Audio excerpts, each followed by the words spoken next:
Good morning. Hello. Nice to see you. Nice to see you too. Welcome to Conversations with Kristine from the Finding Purpose podcast. I am Caitlin, and we met quite a while ago, a few years ago, and I Okay. wanted to share a little bit of the story of when we met because Okay. it meant a lot to me. You remember where we met, right? Well, I suppose it was at Miriam's house up north. Yeah. Yeah. Yeah. Yeah, and I remember sitting with you at the end of the evening, and I had all these little kids, so I couldn't stay long. And you immediately told me your story about how you came to Jesus. And Okay. I don't know what I asked. I'm sure I asked, something specific, but you only gave me a little bit of information because I had to go, and I thought, I want to know this woman. I want to get to know her story. I want to understand where she comes from. And so we talked a little bit more the next couple of days, but you did give me your book, and Okay. I felt a connection to you immediately as also an American who's married a German who's also living in Germany. Mhm. So I'm talking to you from the north, and you are in the south. We're quite far apart. Bavaria. Yeah. Bavaria.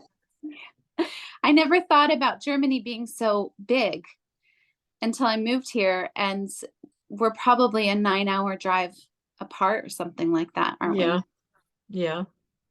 So, so I wanted to ask some questions. I am loving your podcast, Okay. and That's nice. you talked about your move to Germany and the how it was all quite quick. It happened fast, and they sent you off, and you guys just went. And when I think about my own story, I just wonder what gave you kind of that confidence. How did you know this for sure is the way to go? Yeah. Yeah, that's a good question. Well, to start with, let's see, how old was I? When we came, I was 24. Our little daughter was 1.5. I was pregnant with the second one. And I think the starting point was anyway that Thomas, my husband, was German, and I met him in West Berlin and had Mhm. lived there. So we had that beginning. And then we went to California and became Christians there after a very long, difficult story. You have to hear it all in the podcast.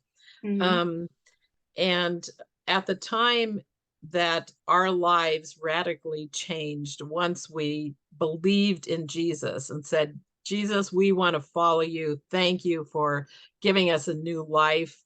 And we were right at that time then together. This was what they called the Jesus people or the Jesus movement in the early 70s. And I mean, of course, we didn't know anything of that title. That was more like down the road. But all we knew was that Jesus had changed our lives and that he had forgiven us and given us a new start. And at that point, we were married already and had, no, it was the night before our first baby was born. We were living in a teepee. So, that was the whole Mhm. basis. And so when we became into this Christian community that I talk about called Living Waters, every day we were with young Christians like us who had just come out of the hippie movement with basically, a certain type of mindset. We want to be different than our parents and we want to do adventurous things. And but we learned from that point on every day there were Bible studies and it wasn't like we were in a Bible college where taking tests and answering questions. It was like we would read the Bible together and then consider, how do we put this into practice? What does this mean, the word of God, to change my inner man? Mm. And one of the foundational teachings and scriptures that we had learned at that time was in Matthew, I think it's chapter 7, where Jesus says, if you if you hear my words and do my words, then your house is like being built on a rock. And if you Mm. hear my words and don't do my words, it's like building on sand. So basically, I mean, we were like, 21, 22 at that time. But starting all over, we wanted to learn what it means to be a Christian and not a church Christian like Mm. I had grown up with, trying to be good and keep the traditions. More like we wanted something, well, I think, exciting, and yeah, I mean, young and adventurous. And so that was the starting point that kind of our lives were built on, was a relationship with God and Jesus through the Bible, and a relationship with the young Christians around us. And our whole goal was, we want to serve God like Jesus Mm. was a servant, and he calls his followers to be a servant.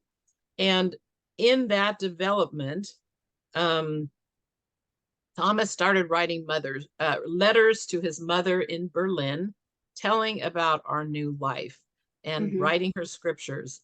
And I think that was the starting point for us, like you say, how what gave us confidence of knowing, we were to come back to Germany. I think that was the Mhm. starting point. Um, of course, it was his home, but we had left, Germany, and we had a beautiful place to live there in Northern California in the redwoods and all these, new friends and everything. But I think during those few months, at the same time we were learning the Bible, Thomas was sharing what we were learning with his mother. And so everything was like, um, the Bible has a foundation and connected to his mother in Germany. And Mm. so, well, your question being, what gave you the confidence? The starting point, from besides what was going on in us, is we went to Eureka, and the first time we heard Jim Durkin preach, he was like a pastor in his early 40s, but he had kind of gathered these hippies under his Mhm. wings and was teaching them to be, yeah, how to live.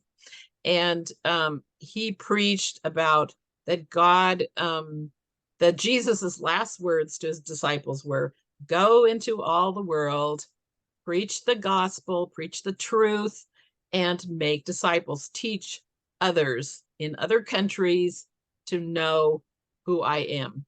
And so from that day, we drove home in this bus, like this old white hippie bus that had scriptures written on it and stuff. We drove back down to Living Waters, couple-hour drive.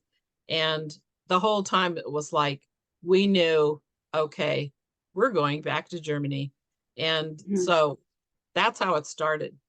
So it was But like an then, outpouring of you of what you were learning. You knew that this is it. We this is kind of the result or the fruit of learning that you want to give your whole lives to Jesus. And that meant going back to Thomas's country. yeah. Of course, at that time we were thinking, um, it was just kind of something that was building in our hearts, and way more so for Thomas, of course, because Mm. someone had given him a German Bible. So he was sitting up at the prayer cabin on the hill on Saturdays, writing these letters to his mother, looking at the English scriptures we were learning, and then the German. And so, that was developing in his heart. But we thought, you you don't go do something like that, missionaries or ministry or whatever you want to call it. You don't go do something like that until you're an older, mature Christian. So it turned out differently. I mean, were you ever scared that because Thomas became a Christian in the States, so or you both did, were you ever Yeah. scared that you would fall back into your old way of life going back to Germany, or he would fall back into his old habits? Oh, yeah, that's an interesting question too, because I know with some people that we knew in those days, that's what happened to them. Like we were Mm, living in a community for 1 or 2 years together where, so like you're helping each other and we were learning work, starting businesses together. We were working together.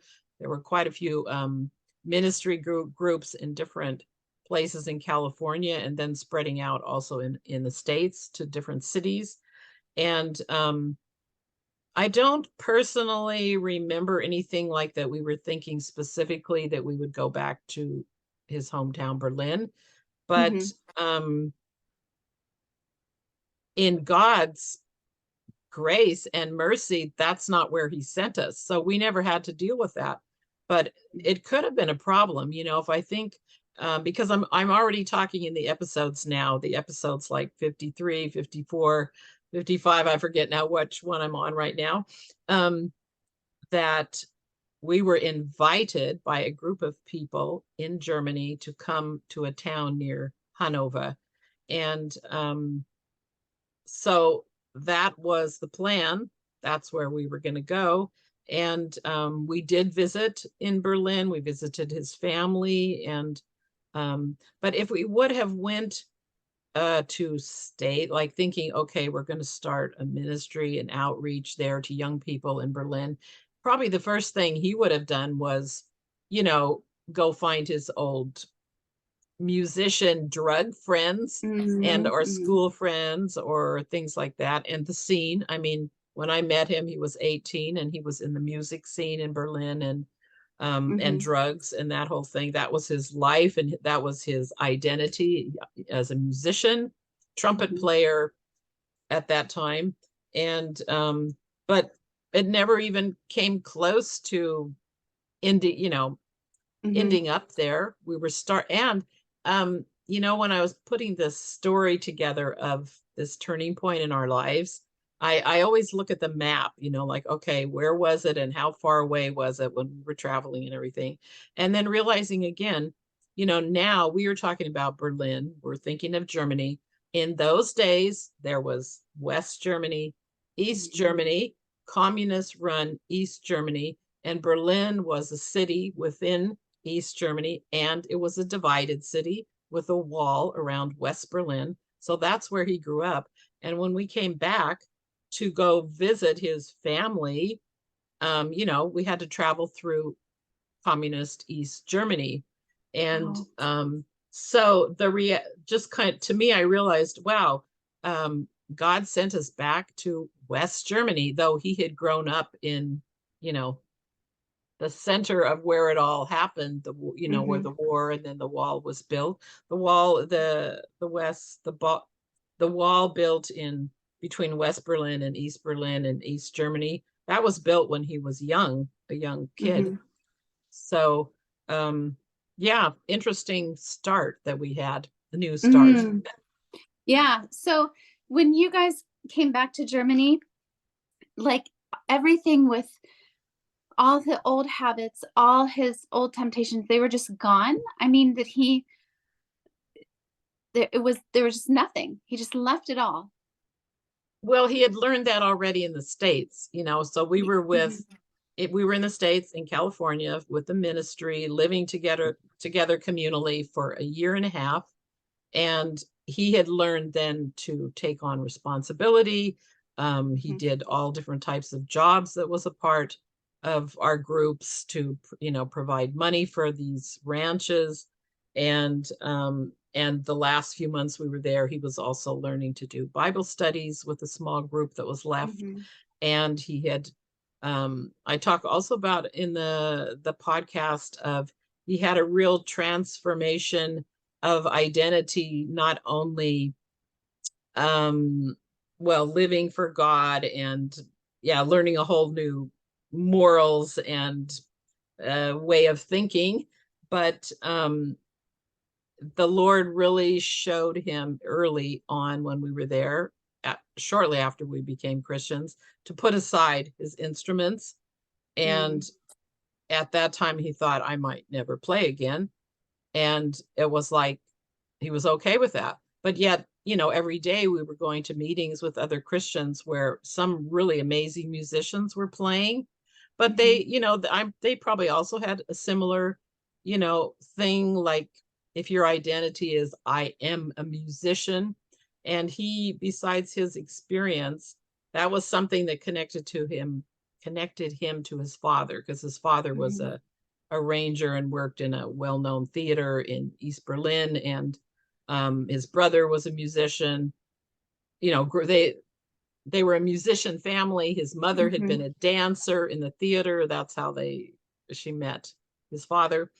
And yeah, so that was a real turning point. And gradually he started then picking up the guitar again, or the flute, but with a whole new foundations, like I playing music to Jesus. He would play guitar music to the Psalms, learning to sing the Psalms. And um so yeah, I mean, really our whole lives were transformed in that year and a Mhm. half on all levels. And so when we went back, when we came back to Germany, it wasn't like, yeah, I mean, everything was different. Yeah. Our hearts had been changed, our relationship as being married, and then, now being parents, um, and the relationship that we had with the friends that we came with, who we didn't know when we came with Mhm. them. Mhm. Um, it was all about serving God. Mhm. Did you have a similar transformation in, or was it different because you grew up in the church, so you kind of Mm. knew, this is how I should live, but then you weren't a Christian, and then you became a Christian. Did you also have to learn new things, or was it a little easier for you? What would you say to that? Let me think. Um, in a way, it was different but if you've listened to the podcast, you've heard Thomas's adventures in drugs. I had also had stuff to do with drugs when I was Mhm. young in San Francisco with the rock concerts and things like that. So at the point when a young man told us what we called the gospel, we walked onto this land in Mendocino. There was all these hippie Christians there. We were looking for a place to live with our teepee. And the first thing they said to us, we didn't know anybody. We were like up on a hill, this foggy Mendocino area is right on the coast. And all these people they had just come out of a Bible study meeting, and they were singing, and they were all happy. And they saw us walk onto this land. I mean, I'm talking about acres of land with all these little Mhm. cottages and everything. But they obviously saw we were new. We were walking with one of their friends. And the first thing they said to us, "Are you saved?" And I mean, of course, I had heard something like that, growing up in church. But in the Methodist church, they didn't teach you need to be saved. It was like, Mm. I grew up believing that God is the Father, Jesus is son, that he died on the cross for the sins of mankind, that the Bible is the word of God. I learned that was clear to me, that I grew up with that, which is Mm. truth. But nobody, or I never heard anybody teaching, like, you need to make a personal decision to let go of your life, surrender your life to Christ. And so the day that this young man then spoke with us, it was like late at night, and we were sitting in this little wooden cabin. And he explained to us what sin is, that it's doing what you want to do. That's Mhm. what separates you from God. You're not living. He wasn't talking about like being good or morals or whatever. He was just Mhm. saying, if you're living according to your own will, your own truth, as people say today, um, and living a life that you decide, I'm being good, even if you're taking drugs or ended up in jail or stealing things, which was all going on in our lives at that time. But when he said that, it was so simple. And it was like, yeah, that's exactly what we're doing. And that me, Hmm. doing what I think is right. And he was saying the only way that you can come to God is through Jesus. Jesus is the bridge. And to get onto that bridge to God through Jesus is repenting of your sinful nature, going your own way. So from that point on, my life, it was just like when we were talking that evening, to me, it was like this light went on, a light bulb, like, oh, I always heard about Jesus, but I never thought of it like he's the only way to God, because we were Mm. already, we were doing yoga and all this Eastern religion stuff, but we had not found what we were looking for. And at that moment, it was like, we have found what we are looking for. Mhm. It's Jesus. Mm. Awesome. Well, this has been really interesting, and I've loved hearing your answers and talking to you. And for all of those listening, I want to encourage you to listen to Kristine's podcast from the beginning, because it's just so encouraging and fascinating and interesting. It's called Finding Purpose. And yeah, so go start from the beginning so you can catch up. And um, yeah, I hope that you have a great day, Kristine. Nice to Thank see you. you. Yeah. All Okay. right. Bye for now, everybody. Bye.